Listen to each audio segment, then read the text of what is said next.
Everyone good afternoon আৰু দুপৰীয়া ভাত খাজ খালেনে? আমি খাই বৈ পাৰ্চেল এটা আহিলে, তাকে বোলো আনিব গ'লোঁ।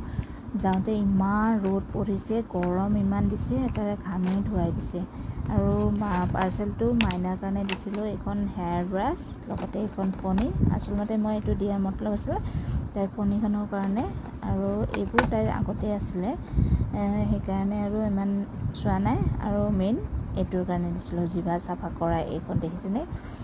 এয়া আৰু সৰু বাচ্চাই এনেও জিভা চাফা কৰিব নিদিয়ে। মই এনেই কাপোৰত মৌ লগাই দিওঁ, কিন্তু তাই তেনেকৈ নিদিয়ে। সেইকাৰণে এইটো অহা দেখি বেছি ভাল হৈছে। আৰু আপোনালোকক লিংকটো লাগে যদি মেছেজ কৰিব।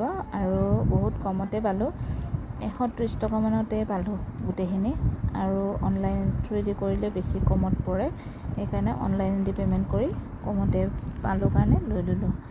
আপোনালোকক লাগে যে লিংকটো ক'ব পাৰে। আৰু বেবীৰ কাৰণে খুব ভাল, আৰু এইখন চেম্পু কৰিলে ব্ৰাছডাল দি চাফা কৰে, আৰু তেনেকুৱা, আৰু সেইকাৰণে ল'লোঁ। আৰু ভিডিঅ'টো চাই কেনে পালে কমেণ্টত জনাব, আৰু যদি ভাল লাগে লাইক এটা কৰি দিব। আৰু গৰমত অতিপাত গৰম পৰিছে, ভিডিঅ' বনাবলৈ ইচ্ছা নাযায়, হয়নে? সেইকাৰণে অকণমান যিমান পাৰোঁ আপোনালোকক ভিডিঅ' বনাই দিবলৈ চেষ্টা কৰিছোঁ। তো আজিলৈ আহিছোঁ, বাই, লাভ ইউ অল।